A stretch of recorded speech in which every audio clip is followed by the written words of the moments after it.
fazer a prece para a gente dar início?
A palestra de hoje convidamos o Álvaro.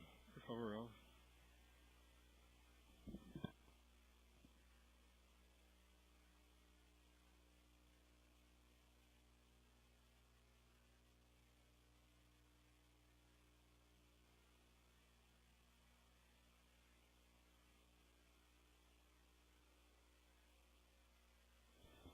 Bom dia a todos. É sempre um prazer para nós estarmos aqui no Bezerra. E, bom, aqueles que já me conhecem já sabem que, em relação às palestras públicas, o meu compromisso maior é com o Evangelho. O Allan Kardec coloca que se reconhece o espírita pelo seu aperfeiçoamento moral, pela sua luta contra os seus instintos negativos. Muitas pessoas dizem, eu ainda não sou espírita, né? Porque não consigo praticar uma coisa ou outra. Se nós conseguíssemos praticar todos os princípios espíritas, principalmente os da moral de Jesus, né, que o Espiritismo destaca, nós não estaríamos mais encarnados aqui na Terra. Nós já estaríamos num plano mais evoluído. O nosso estágio é um estágio de pessoas boas com defeitos de caráter. Nós não estamos num estágio de pessoas más com algumas qualidades de caráter. É lógico que há uma diferença nessa Terra. Nós temos espíritos aqui que por enquanto se comprazem no mal, mas é só um processo evolutivo. E temos outros que tudo que fazem, o bem aparece com uma facilidade enorme. Então nós temos uma escala evolutiva dentro do nosso planeta muito grande. Agora, necessário pensar numa coisa já de cara. Qual a diferença entre o bem e o mal? Essa diferença é muito importante para a gente analisar como é que nós estamos vivendo e quem nós estamos seguindo. Porque quando falamos de evangelho, nós não podemos deixar de lado ou querer negar ou querer modificar qualquer coisa da figura principal dos evangelhos, que é Jesus, o Mestre. Nós vamos falar sobre ele e mostrar características um pouco diferentes do que só as religiosas. em relação ao Mestre Jesus. Mas, na distinção entre bem e mal, nós precisaríamos ver o seguinte: o que seria o bem? Em tese, se nós formos pegar segurança, educação, saúde, né, na área social, bem-estar, alegria, de todos. Tá? Uma sociedade que vive com isso, ela vive, é o bem. O que seria o mal? Educação, saúde, né, alegria, para mim e os outros que se danem. Então, a diferença entre o bem e o mal é um estágio evolutivo. Tá? No bem, a humildade, o amor, a caridade, porque se pensa no conjunto.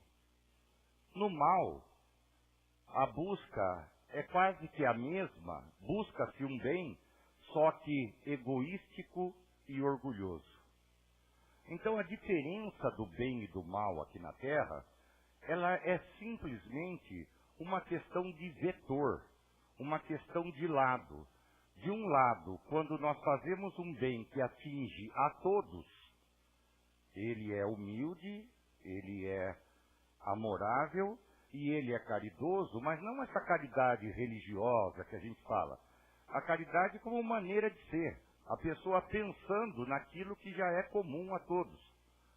Então é um bem. Agora, quando eu penso uma coisa que é um bem para mim, ou só para minha família, em detrimento da grande maioria, isso se torna um mal. Então a diferença entre o bem e o mal é que o bem já está trabalhando, o bem já evoluiu, já está trabalhando com o amor, com a humildade, consequentemente com a caridade como maneira de ser. E o mal ainda não evoluiu, ainda está trabalhando no orgulho, no egoísmo, pensando só em si próprio. Essa é a única diferença. Então vejam, vamos supor que a gente vê um político lá em Brasília desviar uma verba que vai para um hospital. Aquela verba vai para o hospital.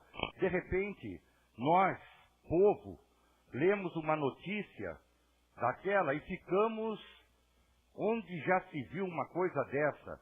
Será que ele não pensa nas pessoas que podem morrer porque não vai ter médico, máquina, enfermeiro, remédio? Ele não pensa. Ele pensa no bem dele, da esposa, dos filhos, da quinta geração que vai estar rica ainda. Porque a meta dele é o dinheiro. Ele se sente estável na vida tendo dinheiro. Então ele busca um bem para si próprio, egoístico e orgulhoso, e causa caos social. Então a diferença do bem e do mal é só essa. O mal é o bem que não evoluiu. Tá? Então a gente precisa trabalhar com isso, porque senão a gente fica dividindo o mundo em dois. Leon Denis diz que não existem dois mundos, existe um mundo. É como aconteceu uma vez, numa sessão, isso aí um palestrante lá em Goiânia falando, ele entrou numa sessão errada, num trabalho lá, e entrou numa sessão mediúnica. E um espírito dando comunicação, e o doutrinador, não é mais doutrinador hoje, como é que fala hoje? O dialogador, conversando com ele, de repente o espírito vira para o dialogador e fala assim, agora você está bonzinho, está uma beleza de pessoa, uma gracinha, mas você não lembra que lá nos umbrais, quando a gente ia obsidiar as pessoas, você era o nosso líder? Agora você mudou de lado? Ele falou, eu não mudei de lado. O dialogador falou, eu só continuei o processo evolutivo. O que não fazia certo, passou a ficar certo com a evolução. Ele falou, você, meu amigo, ainda está parado naquilo. A hora que você continuar o seu processo, vai chegar no ponto que eu cheguei. E nós vamos chegar em pontos cada vez mais altos. Então não existe essa divisão do mundo. Para Deus somos todos iguais. O que nos dá alegria ou felicidade, alegria ou tristeza é a nossa consciência. Onde está escrita a lei de Deus? Na consciência. Então, logicamente, quanto mais a gente evolui, mais a nossa consciência se expande, mais nós conhecemos as coisas naturais e as coisas divinas também por consequência, e aí a nossa consciência, então, passa a ter um sentido ético melhorado, e a partir daí começa a tomar decisões mais ajustadas. Eu estou dizendo isso por um motivo muito simples. Se a história de encarnação é certa, o que acontece? Tem pessoas que podem estar cometendo algum delito hoje que nós podemos não estar cometendo nessa vida, mas podemos ter cometido em vidas passadas. Então, por isso que às vezes a gente vê alguém fazer ter um tipo de atitude negativa, algumas atitudes negativas passam por nós, não fazem mal nenhum, mas algumas marcam, nos causam um mal-estar. Parece que tem alguma coisa a ver com a gente, gera uma culpa estranha na gente. E a gente não sabe por quê. Isso, às vezes, pode estar grafado numa atitude antiga nossa de uma outra encarnação, lá no nosso subconsciente, no perispírito lá, sei lá onde está. Mas está, de uma atitude nossa lá de trás.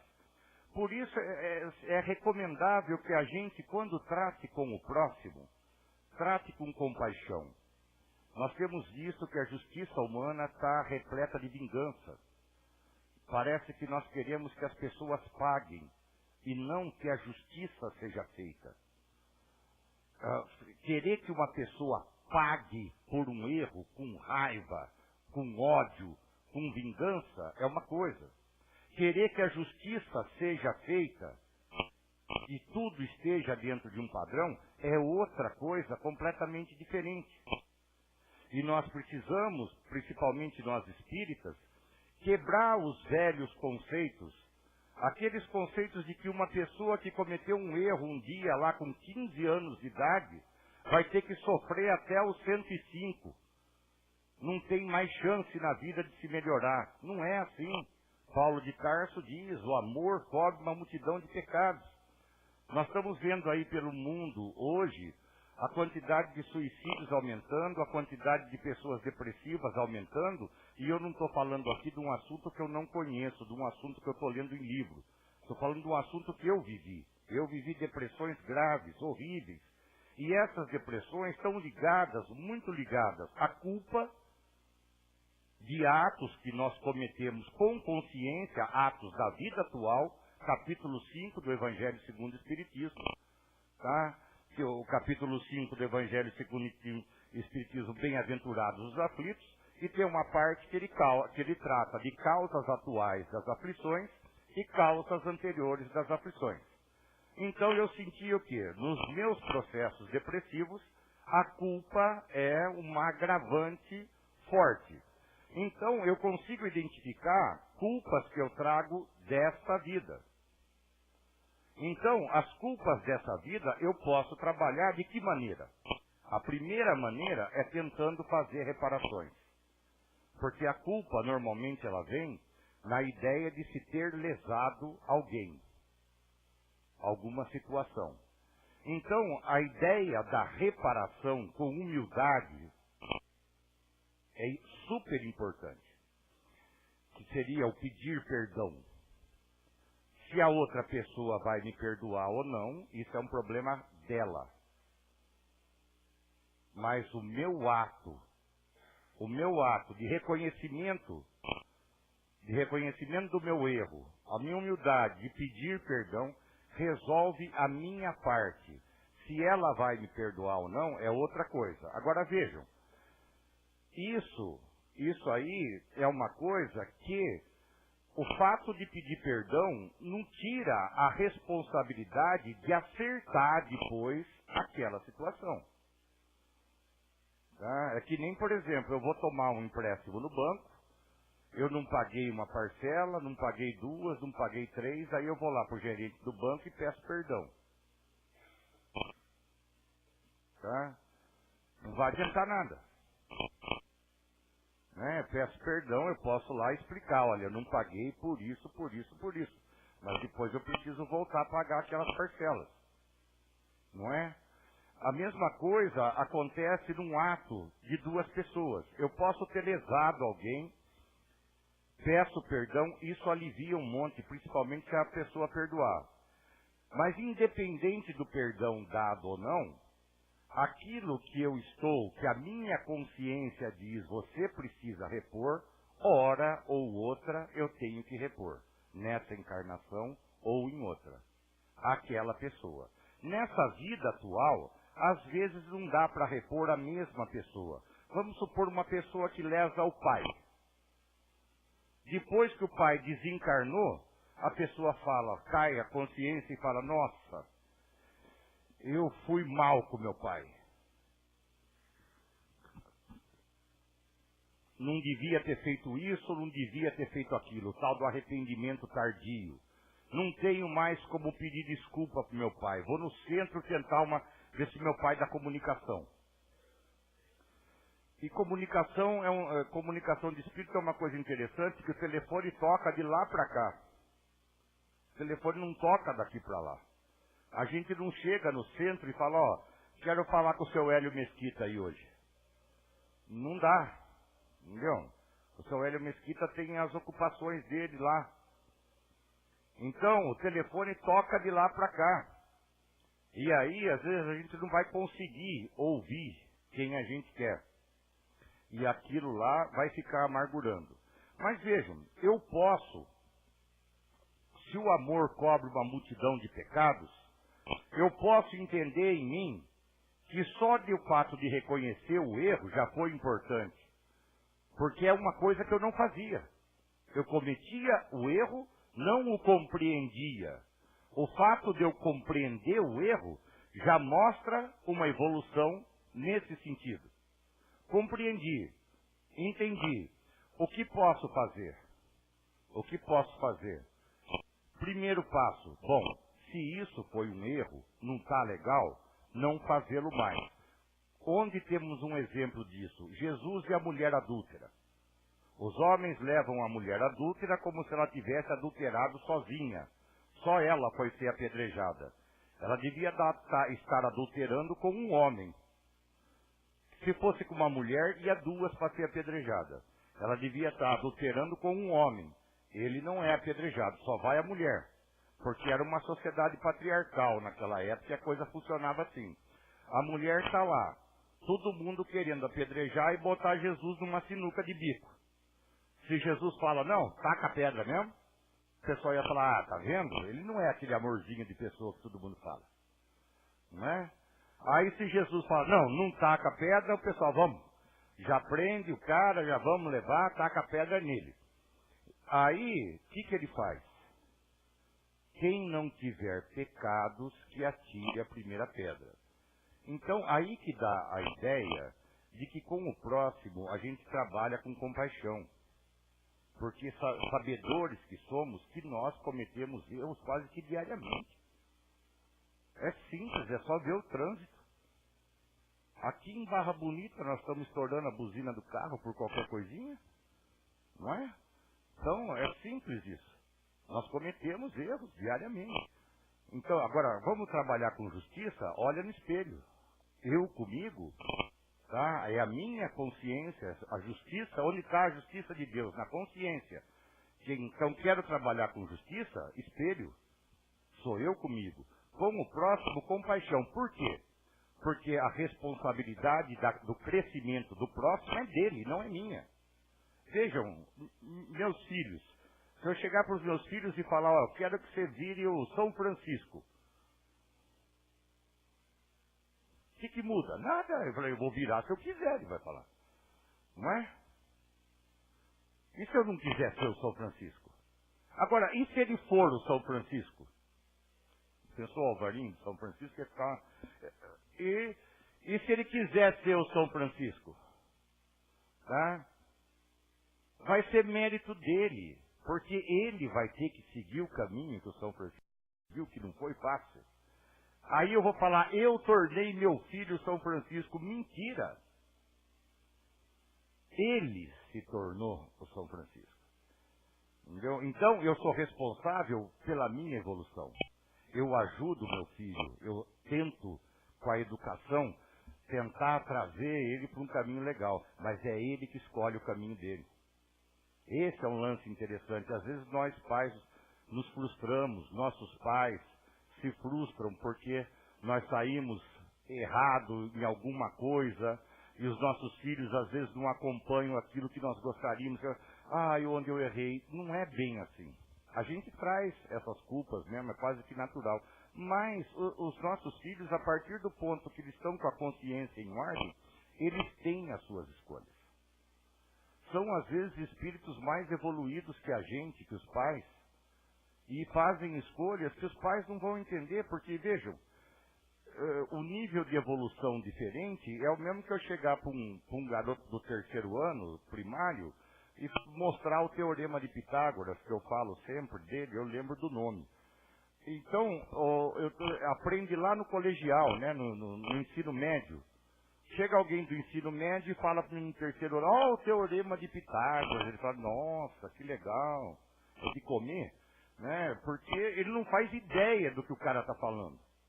Às vezes nós temos espíritos ou um pouco mais evoluídos, ou um pouco menos perto da gente, que tomam decisões que, logicamente, nós não vamos entender, porque está dentro do padrão dele. E isso causa frustração.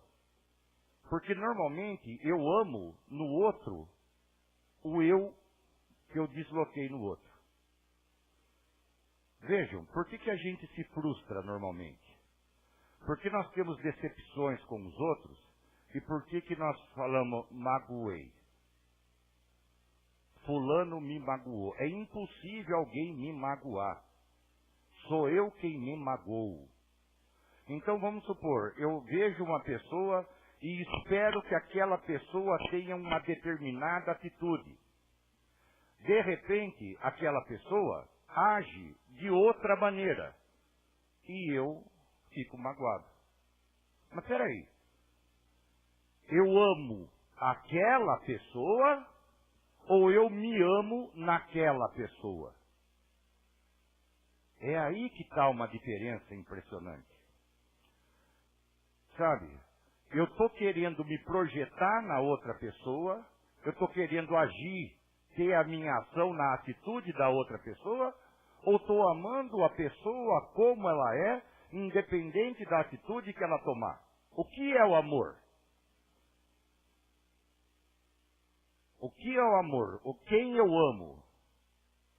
Então, por exemplo, vamos supor que um dia eu case novamente e chegue para minha esposa e fale, faça isso. Ela fala, faço não. Falo uma segunda vez, então faz aquilo. Faço não.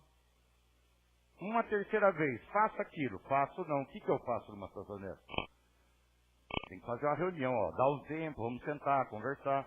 Primeiro porque está um mandando, né? E o outro não está executando. E casamento hoje, pelo que eu penso, não deveria ser assim. Em tese. Né? Vamos sentar, conversar, o que é de um, o que é de outro, vamos fazer. É o conjunto. Antigamente não tinha muito conjunto, tinha tarefas separadas. Hoje a gente pode ver o casamento como um conjunto, como um todo. E nós sabemos que o conjunto é sempre maior que a soma das partes. Mas vejam, voltando lá no nosso assunto. Quando a gente está falando de Jesus, pode ser em família, no trabalho, na rua, com os amigos, onde for. Nós vamos ver sempre um ser que dá oportunidades. Com a mulher adúltera, quando ele fala, quem não tiver pecados atire a primeira pedra, para os caras que queriam apedrejar a moça, ele joga um jogo muito interessante. Né? Ali, ele faz com que os acusadores não consigam acusar, porque passam a não ter parâmetro para aquilo. Quem não tiver pecado, e ainda um dos evangelistas pega um lance legal, e foram saindo dos mais velhos aos mais novos. Os mais velhos primeiro, depois os mais novos. Por quê? Porque os mais velhos tiveram muito mais chance de fazer suas burradas, de ter os seus pecados. Por sorte, a doutrina espírita não trabalha com pecado, trabalha com evolução. Porque pecado é aquela coisa taxativa. Você errou, você está no inferno. Nós não temos inferno. Então o que a gente faz? Você errou, você está no umbral. E não é isso. Sabe, nós precisamos ver que a pessoa que erra é a pessoa que ainda não aprendeu a acertar. E se nós já aprendemos a acertar, talvez caiba a nós ensinar aquele que ainda está errando. Em vez de ficar tecendo crítica, em vez de ficar acusando. Está no momento de nós pararmos esse mundo de acusação. Está no momento de nós pararmos esse mundo de esperar no outro a perfeição que eu não tenho. Está no momento de nós pararmos de esperar, alguém precisa fazer alguma coisa. Vocês já notaram que parece que nunca é a gente que tem que fazer alguma coisa? Alguém tem que fazer alguma coisa. Esse alguém somos nós. Cada um de nós.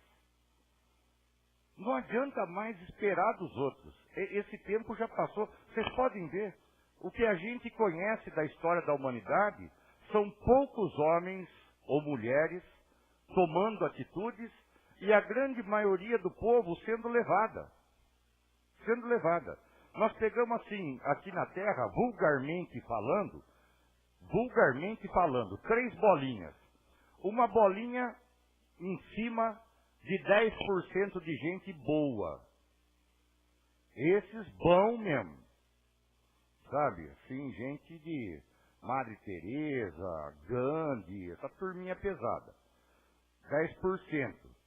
Pegamos lá embaixo 10% de nego brabo.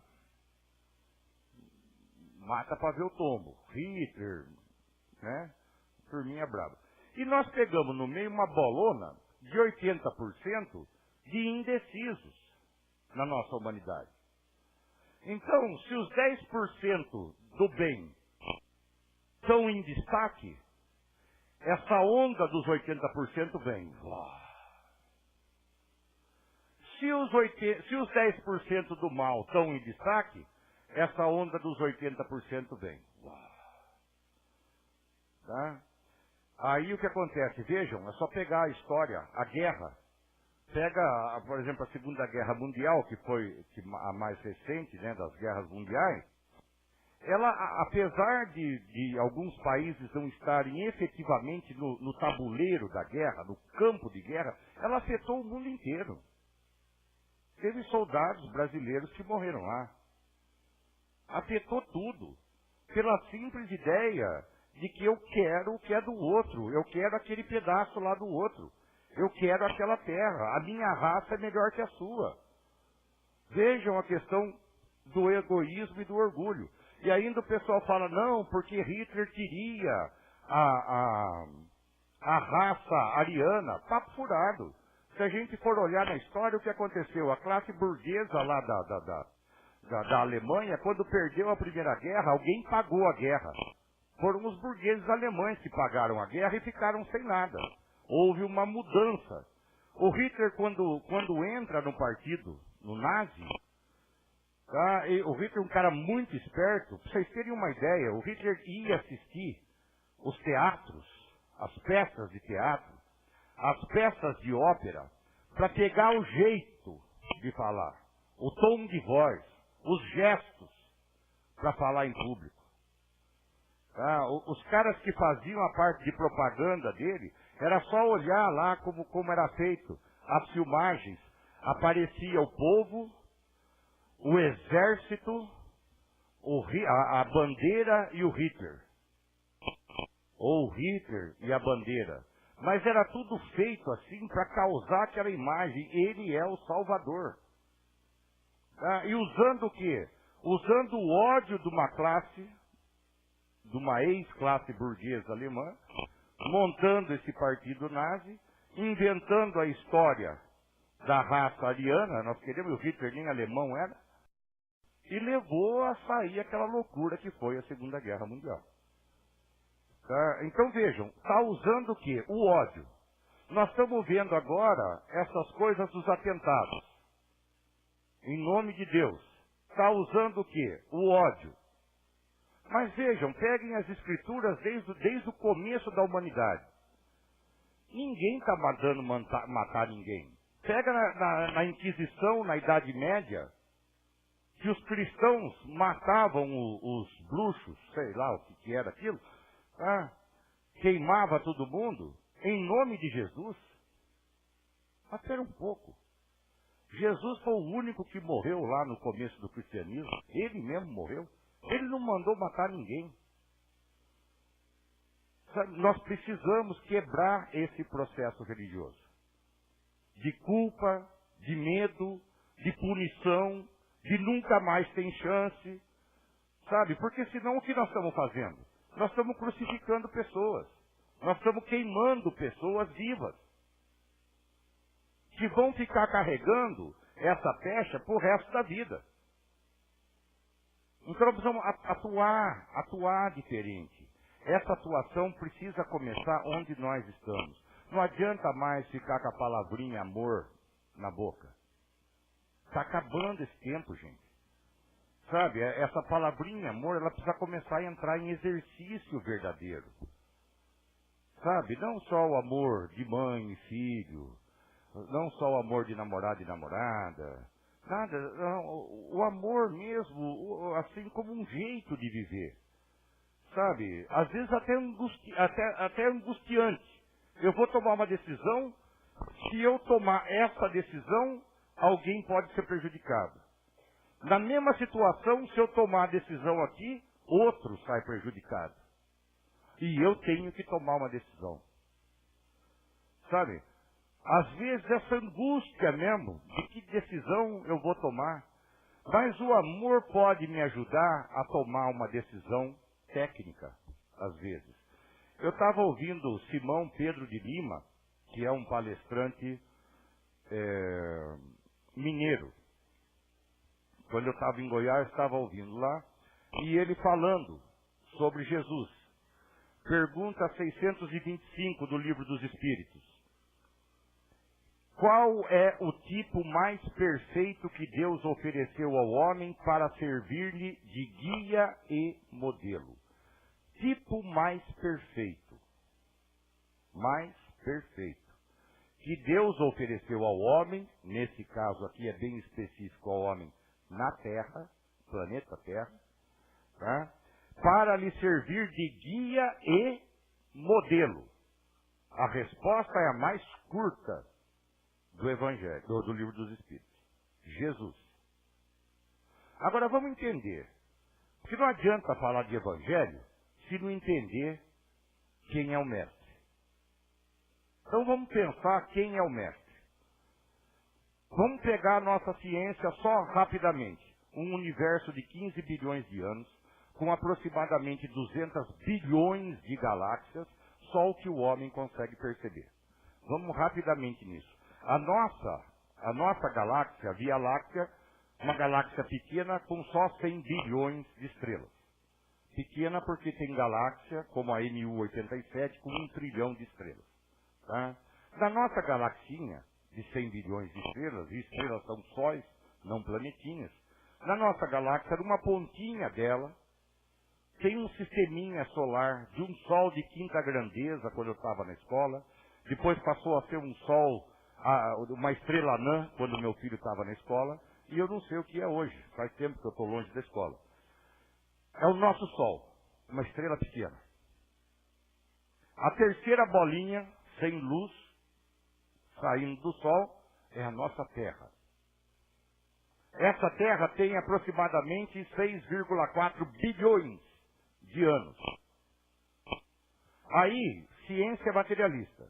Aí a gente entra na ciência espírita, baseada em Emmanuel, A Caminho da Luz, um livro publicado em 1938. Emmanuel através de Chico Xavier. Tá? Existe uma comunidade de espíritos puros, eleitos do Senhor. Mas não é eleito, você vai virar um espírito puro e vai me ajudar. Não, não é isso. Esses espíritos passaram por tudo que nós estamos passando. Cresceram. e eram puros. Uma comunidade de espíritos puros que tomam conta dos sistemas, dos planetas, que ajudam nas reencarnações dos espíritos. Teve uma comunidade da qual Jesus faz parte, segundo Emmanuel, que só se reuniu perto da nossa Terra 2 vezes. Uma, para ver como é que ia ser construída a Terra. A segunda, para ver como é que Jesus vinha encarnado na Terra, para bolar como ia ser o esquema. Significa então que se essa turma se reuniu para bolar como ia ser feita a Terra quando ela estava se separando do Sol, juntando mais a poeira cósmica que vinha, e depois usando a gravidade do Sol, tudo lá ia se montando, a nossa Terra se montando, com toda a perfeição que ela tem. A gente tenta destruir, mas não consegue, já faz muito tempo que ela dura, e se a gente não jogar bomba atômica nela, vai durar um pouco mais. Vejam, 6,4 bilhões. Então, a nossa ciência diz, a nossa Terra. Jesus estava aqui antes de construir a Terra. Já era um espírito da esfera crística. Ajudou na construção, participou da construção de cada grão de areia dessa Terra que nós estamos pisando. Há 6,4 bilhões de anos atrás, esse nosso mestre já era um espírito da esfera crística, um espírito puro, aqueles que entendem diretamente o pensamento de Deus. Então vejam, nós não estamos falando de um homem pregado na cruz como se fosse um derrotado. Nós não estamos falando de religião trabalhando com culpa e medo. Nós estamos falando de um mestre que conhece de biologia. É mestre em biologia, é mestre em química, é mestre em física, é mestre em tudo, porque esses espíritos puros, segundo Emmanuel também, André Luiz, trabalham como co-criadores. O infinito é de Deus, mas no universo, no que é finito, no que começa e acaba, eles trabalham como co-criadores. E o co-criador de Deus em relação à nossa Terra, juntando a ciência materialista e a ciência espírita, é Jesus. Então vejam, Jesus tomou a forma que tomou, fez o trabalho do jeito que fez, só para nos mostrar que é pela moral que nós o alcançamos. Então, provavelmente, o que nós vamos pensar é que a moral é a parte mais difícil. Porque teve vamos dizer assim, teve que vir para a parte mais baixa, o mestre, para mostrar, para exemplificar a conduta, tudo. Então, vejam, se o mestre teve que se ocupar da parte moral, é porque é a parte mais difícil. Porque nós temos mensageiros do mestre em tudo quanto é área. Na ciência, na tecnologia, na área humana, social, tudo. Mensageiros de grande porte, de tudo quanto é religião e mesmo sem religião. Nós temos aí pessoas que fazem para o mundo coisas impressionantes. São mensageiros. Tá? Agora, o mestre, ele veio exemplificar a moral. Dizendo que é por essa moral que nós atingimos o tão almejado reino de Deus. Eu não sei exatamente o que é isso. Porque eu não atingi. Espero um dia conhecer esse tal reino de Deus. Essa paz que dizem, essa coisa toda. Agora, vejam bem. O Espiritismo não é moralizante. Nós temos que colocar uma coisa na cabeça. Não é para ficar dizendo tem que ser assim, ou tem que ser assado, ou isso, aquilo. Não. Tá? Mas o Espiritismo acaba nos moralizando a partir do ponto que tomamos contato com essa ideia de Jesus, principalmente, com as ideias do Kardec e dos espíritos que nos ajudaram e que ajudaram a montar toda essa obra. A gente, sem querer, a gente vai se moralizando. Porque vai tomando contato, vai internalizando essas ideias, vai trazendo para si próprio. O intelecto pega, mas o coração aceita. E aí a gente internaliza de verdade. E o Evangelho segundo o Espiritismo é um manual. É um manual para tentar ser colocado em prática. Para a gente terminar, é o seguinte, em relação à pergunta 625, ele fala guia e modelo, a pergunta, não é? Colocam Jesus. O que é um guia? É um manual. Um guia como um manual. Qual o manual que nós temos de referência a Jesus? Os Evangelhos. Não o Evangelho segundo o Espiritismo. O manual de referência a Jesus, que traz as notícias, que traz o que aconteceu, são os Evangelhos. Marcos, Lucas, não é? João e Mateus. O Evangelho segundo o Espiritismo é uma obra do Allan Kardec, um espírito extremamente evoluído, com mais as instruções dos espíritos, tá? Que é um manual de instrução prático. Seria um manual de prática, do jeito que ele é montado, numa linha didática perfeita. Então, o guia era isso, o manual, os evangelhos, o guia lá. Como é que funciona a coisa? Vou olhar no guia. Tá? E o modelo? O modelo é o homem, o Jesus histórico. O modelo significaria a gente pensar de vez em quando o seguinte: eu como filho, se fosse Jesus, como é que seria esse filho? Talvez eu consiga ter melhoras como filho. Eu como esposo, se fosse Jesus no meu lugar, como seria esse esposo? Eu como esposa, eu como mãe, eu como pai. Estou numa situação complicada, que eu estou notando que estou com raiva, estou querendo catar alguém pelo pescoço, coisa assim. Se fosse Jesus no meu lugar, o que eu faria? E um exemplo simples de lembrar é o seguinte: Jesus escolheu 12 apóstolos, não é? Se Jesus conhece todo mundo que estava nessa terra aqui, porque ele ajudou a criar até a terra, ele escolheu os 12 melhores, apesar de serem pessoas simples.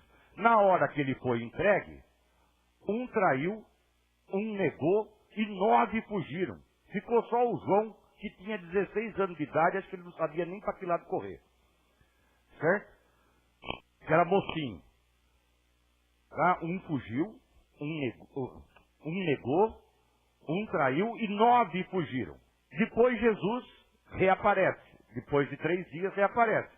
E aí eles estão num determinado lugar e Jesus vai ter com eles de portas fechadas. Se fôssemos nós, chegamos lá de porta fechada. Um traiu. O outro negou. 9 fugiram. O que a gente ia dizer para essa turminha? Ô, turminha boa, hein? A hora que a coisa pegou, cadê vocês? Estou magoado com vocês. O que Jesus disse? Que a paz esteja com vocês. Por quê? Porque Jesus esperava deles o que eles podiam dar. Mais nada. E isso é a coisa lógica. Eles tiveram medo pela situação, fugiram naquele momento, mas Jesus sabia que esses homens se arrependeriam desse momento e continuariam o trabalho. E continuaram. E nós temos o cristianismo hoje. Então vejam, a nossa fé, às vezes ela vacila. Mas é uma coisa que se fortalece com o tempo. O nosso trabalho começa bem pequenininho e vai aumentando com o tempo. A nossa capacidade de fazer as coisas vai melhorando com o tempo. Nós, como pessoas, se estivermos alertas com o mundo, nós vamos melhorando com o tempo. Só precisamos entender, nós estamos num mundo de pessoas boas, porque temos o germe divino, que é o amor. Tá? Mas um mundo que ainda as pessoas têm os seus defeitos de caráter. Nós temos, os outros têm. Então, se nós queremos ser aceitos, aceitemos os outros. Ficaria muito mais fácil a nossa convivência o tempo todo. Tá bom? Então, eu gostaria de deixar com vocês a ideia de pesquisar um pouco mais sobre esse Jesus. Saber um pouco mais desse ser. Porque às vezes a gente pode até decorar o Evangelho, mas se a gente não souber da potencialidade do Mestre, de tudo o que é Jesus, talvez os evangelhos fiquem meio atrapalhados, tá? Obrigado por vocês me ouvirem, tenham um bom domingo, uma boa semana, e que a paz de Jesus nos acompanhe e nos ilumine.